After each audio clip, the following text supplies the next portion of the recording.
Hi everyone, it's Wanda with the Armchair Cat Advocate. Maleficent's running around here. Um, I just wanted to update everyone. Kayla's husband Brian just came about, I don't know, 15 minutes ago, got Jack, taking Jack back to their place, and Kayla said she'll probably have him for a couple of days for observation. She wants to give him some fluids in case he's dehydrated because he's suddenly started pooping too. And it was just really weird. I don't know what's going on with him. Um, but, this is the thing that people don't understand with Jack, specifically with Jack. You know, those people those people that wanted to come at me, criticize me for not taking care of Jack. I'm not equipped for this. If I didn't have Kayla, I don't know what I would do. Well, I know he wouldn't be inside. He just wouldn't, because I wouldn't be able to handle him. And it's now, I don't know what time it is. It's 20 to 10. I'm on the East Coast, for those of you that don't know. And this all just happened not, just like half an hour or so ago. It was after 8 o'clock when all this happened. And this is the thing that people don't understand about, they like to sit in judgment and point fingers and go, oh, you should have done this, and oh, you should have done that, and blah, blah, blah. But, even the ones that, quote unquote, do rescue, if they don't understand that, then they're not doing rescue. Because this is really what happens. It's a 24-hour thing. You're never not on. You're on call. Unless you have somebody that can back you, you're always on call. And I'm not, I consider myself, as I said before, I help with rescue. I help with TNR. I don't do rescue. I don't have a rescue in my apartment. I'm not, bringing cats in and doing, treating them for whatever illnesses and such, and then trying to find placement for them. That's not what I do. What I do is I will bring cats in on occasion that are special cases, and then I make sure I have a backup. I have a rescue, because I can't, unless it's like a cat like Mushu, where she's coming in, I'm bringing her in, she got spayed, I'm bringing her in, I'm keeping her in for a couple of days just to make sure she heals, and then she's going back out with the colony. That's different. So what happened with Jack is he was fine. I mean, he was like, well, I did a video that I have to put up. Probably by the time you see this, that'll be up, because I'll put that up first. So you'll know what I'm talking about by the time you see this video. I wanted to get it up today, but I just didn't get a chance to, because I had some other stuff going on. But, I've been in and out of this kitchen all day. I've been out here. Maleficent's been, I had her little toy, that little toy that spins around, the little feather toy that spins around. I had that going for her. I was out here. I cleaned litter boxes. I mean, I'm in and out of the kitchen all day long. It's not like I'm just in my bedroom all day. I'm walking around my apartment. I'm doing things. So I was out here and he was fine. I mean, I didn't see anything wrong with him. And it wasn't until, and he ate good this morning. He ate. I gave him, what did I give him? I gave him his Friskies fish flavor he likes. And I had some ground turkey burger that was partly freezer burned. And so I defrosted that, cooked that off for the cat. So I gave him a little bit of that for a topping. He had his Fortiflora. He had his medication this morning. He was fine. He was out. He came out. He was laying in the kitchen. I was petting him. He was rubbing against me. He was talking to me. He was fine. And, throughout the day when I came out here, I'd say, "Hey, Jack, how you doing?" Or he was, he'd be sleeping, and I would just go over and just check him, and he was fine. Nothing. His litter box didn't have much in it. And then this evening when I came out, because I was out here, I came out to feed my indoor crew. And I had to wash their dishes and everything. And I always clean their litter boxes before I feed them, because generally after they eat, they poop or they pee. So I make sure that their litter boxes are always clean, so that after they eat, then they have a clean toilet area. So I cleaned everybody up. Jack was in the litter box when I came in here, and he was peeing, and he put out a lot of urine, like more than normal. And I thought that was a little strange, but okay, well, let's see. Maybe Kayla's sending me. I think Kayla's sending me a picture of him with getting fluids, so you'll see some Jack photos. So anyway, he peed, and he peed and he pooped. So I cleaned his box out, topped it off with some litter, put it back in, and then he went back in, and he was trying to pee again, and not much was coming out. I thought, okay, well, maybe he just, maybe it was just some weird thing, like he just didn't completely void his bladder or something. I don't know. I know, even with people, sometimes you go and then there's a little bit extra that you've got to finish off, so to speak. I know, too much information, but it does happen sometimes. If it's a regular occurrence, it's probably something going on that you should go to the doctor and get checked. But there's times when you're stressed out or whatever, have an infection, something's going on. So I just kind of okay, well, and then he kept doing it, though. He kept going out of his box and going back in, and going out of his box and going back in. He pooped 3 times. The first 2 looked really normal for Jack. It looked almost like normal poop. And then the third one he was back to the runnies again. Then he got on the edge of his litter box, and I just cleaned it so it wasn't dirty, but he got on the edge of his litter box and he peed on his pee pad. And then he got in the box, and then he peed, and then he laid in the box. I'm like, what is going on with him? This is not normal. So that's when I decided, okay, I'm going to call Kayla, and I hope she's home. I hope she's available. I texted her. I didn't want to text her because how do I explain this in a text? Because he's just acting really strange. So I told her, and she said, well, she'll send her husband to get him, take him back to her place, and have him there for observation overnight.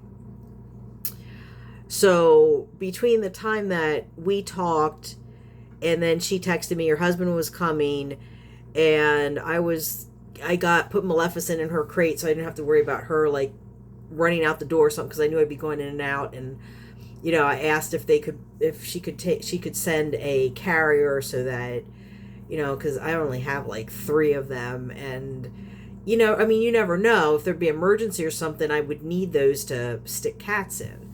So actually, I probably should have more than 3, at this point.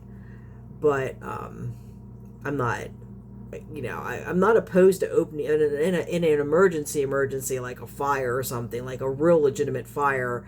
I'm not opposed to just opening the door and letting everybody run out. I'll find them. They're all microchipped. Abra and Tor are already colony cats. They'll come back. So anyway, her husband came, got him, took him back, and she texted me and she said she's going to give him fluids and just watch him and hope it's just an infection. So I don't know what's going to happen. This poor cat has been through so much. It's just, and this is the problem. This is the issue. The issue here, the overriding issue is, this is what happens. All these people, I had a comment today. Someone left a comment about the two troublemakers that keep harassing this channel and their weirdo friends. And this person left a comment and said, "Why don't even worry about those boogers." That's good. I like that. Is it boogers? But the fact of the matter is that all these people that are coming at me for, you're sending those cats to they're sending them to a kill shelter and blah blah blah. Look, let's get away from those terms. It's limited admission and open admission. That's what they truly are. Limited admission is what Best Friends Animal Society wants all the shelters to be, which means cats like Jack don't get in. That's who should have Jack, not me. We should have an SPCA, just like that shelter in Missouri that is a small shelter. No, it's not. No, it's a corporate nonprofit that's being backed by Best Friends Animal Society. Do your fucking research and look it up. It's right there. All you have to do is Google it. You can find it in less than 2 minutes. You can find all that information. And I guarantee you they wouldn't take a cat like Jack either. Because just what I hear from the little friend, the little TNR expert, what I'm hearing from her is drinking the Kool-Aid of Best Friends Animal Society. It's their spiel. Oh, cats are fine outside. They not only survive, they thrive. They're happy out there. They don't want to be inside. Bullshit. Jack didn't want to be outside. Jack wanted to be inside. That's why Jack was attacking me. And it really wasn't even attacking. It was just frustration. It was like, I don't want to be out here. I need you to help me. You're not helping me. I'm getting upset. I don't know how else to express myself.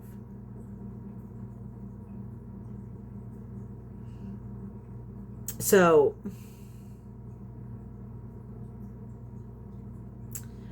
I have no love whatsoever for Best Friends Animal Society. I don't. I look at what they do and it sounds good on paper, but it's just like our York SPCA. It sounds good on paper, but in reality, they're not helping these communities. They're not helping people like me that end up with the burden of these cats on my shoulders, and my shoulders are already burdened. I can't take much more on my shoulders before I collapse. And with what's happening at the federal level,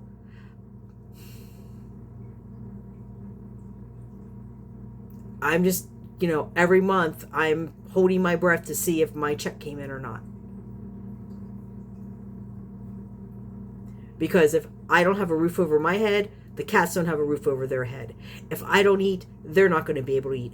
If I don't have money to pay the rent and get what I need, I guarantee you they're not going to get it.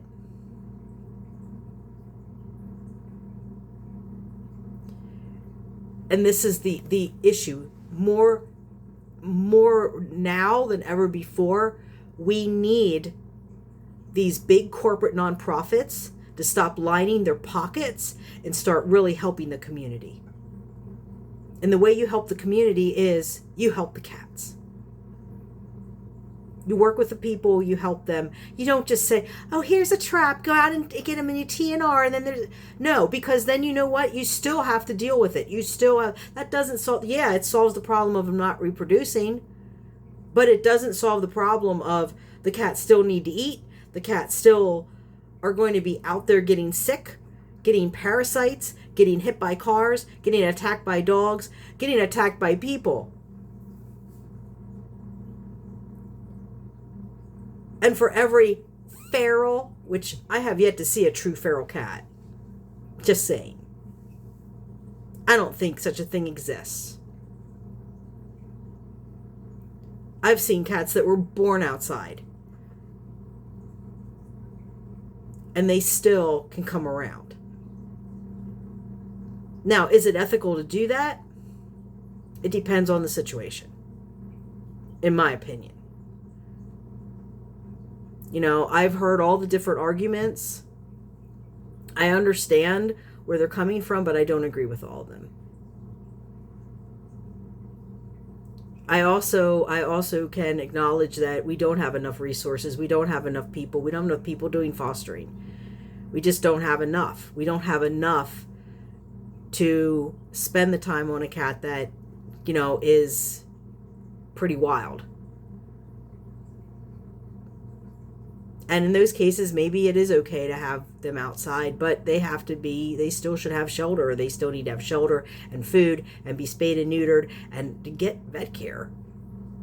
Or at least get their vaccinations. Be able to at least trap them to get their vaccinations. And I guarantee you, if they have a colony manager that spends time with them, a lot of them will learn to trust, no matter how wild they present. Because I have even Scar. I mean, Scar's not even... What's going on down here? Come here. Come here. Stink pot. Maleficent's running around. They had chicken, and I cooked off some chicken and gave them 2 dishes of chicken. So she was eating chicken. She was sick a couple of times a day. She was just like... I think... I ran out of kitten food for her, and I had some ordered. It was supposed to be delivered today. Our mail was all messed up again. For a couple of days, it was okay. Now it's right back to where it was before. Having real issues with mail delivery here, and I was supposed to get 2 cases of cat food and a small bag of her kitten chow delivered today from Walmart, and it never showed up. It wasn't Walmart's fault. It was the post office. And she should be eating the kitten chow because she goes and eats the... Because I don't always remember to put it up. And she'll get into the Purina one, the adult stuff, and it's too much for her little system. And she gets sick from it. So I have to put it up. Try to put it up, or put her in her crate and feed her separate. But you know, that's what's happening with Jack. And there's my rant. Jack should not, you know, Jack should have been taken in by the SPCA when he first showed up at my feeding station in 2023. When he still was when he looked in good shape. He didn't, you know, seem to have any issues or anything at that point other than I don't even know if he had the poop, the runny poops at that point. I don't know. I don't remember. But I know a while there he looked really bad. I thought for sure he had feline leukemia or something. He was terrible. I mean, he was scrawny looking. His coat was rough. He smelled, I mean, he still smells because he's an intact male, but he smelled really bad. And then he kind of, this has been going on. It's like this. And what Kayla said is probably true. He's probably chronic. He has a chronic respiratory issue. And that's why sometimes he's good, looks good, and other times he looks bad. So I will let everybody know. I mean, I know Kayla will keep me updated on everything. But yeah, Jack's going to be with her a couple of days, and then we'll see what happens. I'm hoping that, he's going to be okay. And, I do think it's best that if he can't be adopted out, and it's looking more and more like, I don't think that's going to be a possibility for him. I mean, realistically, with all these issues that he has, I mean, if this is an infection,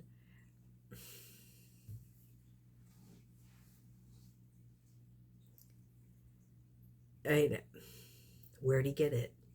I mean, is it from it could be from the stress, but he seems to be okay in the crate. He doesn't, he doesn't even want to come out. A lot of times open the door, and I'll leave the door hanging open, and he just lays there and watches. He doesn't seem like he's excessively stressed, but maybe he is. And I'm even using disposable litter boxes, trying to keep things. I just put a clean box in like 2 days ago. I'm buying disposable boxes for him. I actually have to buy some more. And the problem is too with that crate, it's small, that it's it doesn't fit like a regular. I can't find the only plastic litter boxes that will fit in there are basically kitten boxes, and that's too small for him. So that's another reason why they use the disposable, because that's like that is what I found works. And I have to get them from Petco, because Petco seems to be the only place that has that size. I've looked on Amazon, I've looked on Chewy. I've ordered ones from Chewy, and they're too big. So, but at least for the time being, he's okay. And I'll let everybody know how it goes. And it's just been, yeah. It's like, this is why I wasn't in DC today marching with everybody. Because I really thought about going. I really, I know there's buses and stuff that were going down, and I was really weighing it out. And in the end, I'm like, I just can't. And imagine if I had been down there and nobody was here to check on him. I mean, I wouldn't get back until, I probably wouldn't get back till like 12 o'clock or 1 o'clock in the morning.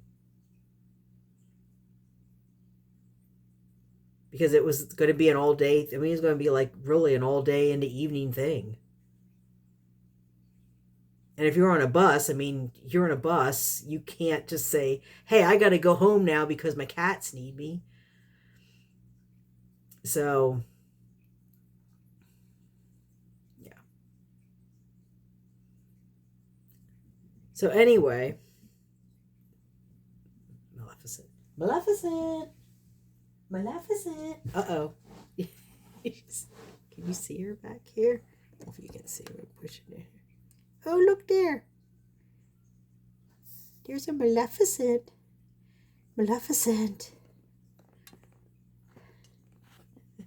Let me get her. Are you gonna be a good girl? Easy. Look at her. She says, hi, look how big I'm getting. Do you see how big I'm getting? I'm going to be a big girl pretty soon. Yeah, I'm going to be a big girl. Where are you going? No, you're not. Maleficent, come here. Here. Look, let everybody see you. Everybody loves you. You're our little Maleficent girl. Yeah, look at her. You want to go back on your? You want to go back on your bed? Okay, go back on your bed. Now wait, hang on. She's such a happy girl. She just purrs and purrs and purrs and purrs. I mean, it's a constant. She's constantly running around just purring. She's just. She had a bit of the zoomies today, but she's really good, and she comes when I call her for the most part. So if I hear her like underneath furniture or getting into some tight space, and I just call her and she comes running.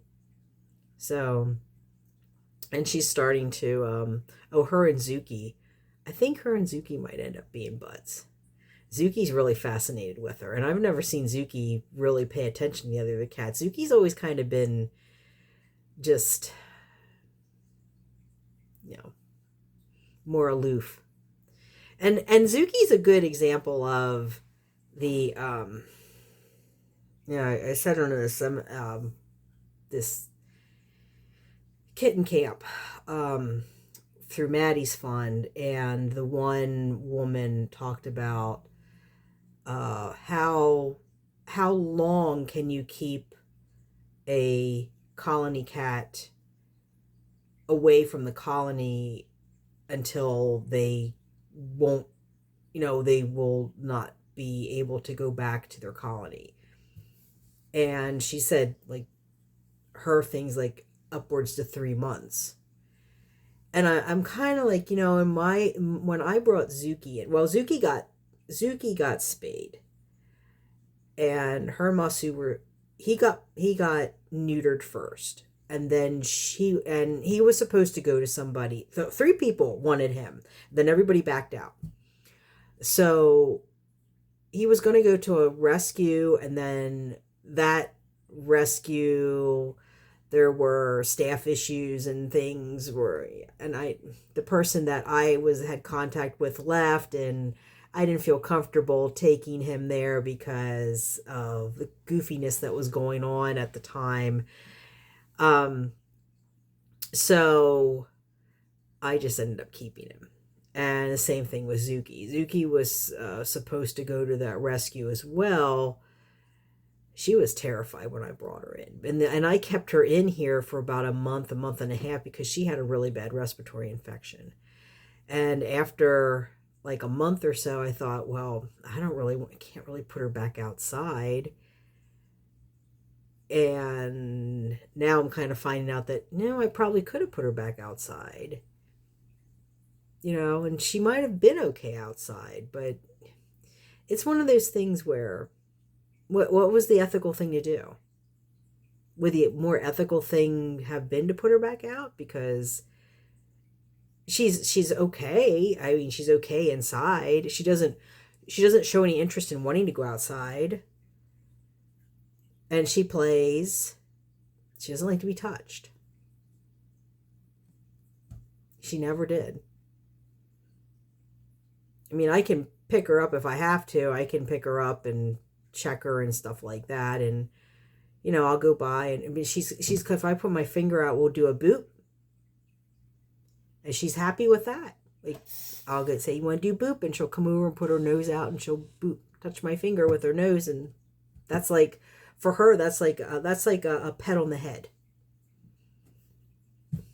That's her. So, but she doesn't really show, she doesn't cuddle up with any of the other cats or anything. She doesn't really show any real interest with the other cats.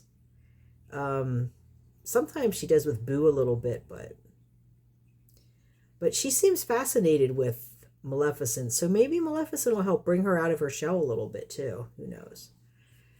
So I guess I'm going to leave it there, and I will keep everybody updated with Jack, and keep your fingers crossed that it's nothing serious, and that we can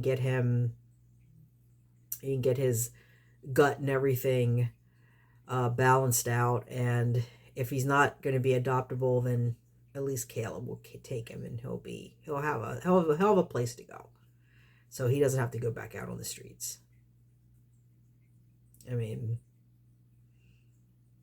the other alternative to that is if he had to come back here, I would have tried to have made him into an indoor-outdoor cat. Because I can't have him in here. I just can't. I can't have any more, I just can't. This place is too small to have, like, 15, 20 cats in here 24/7. And I don't even have that many, part-time. It's way less than that. So,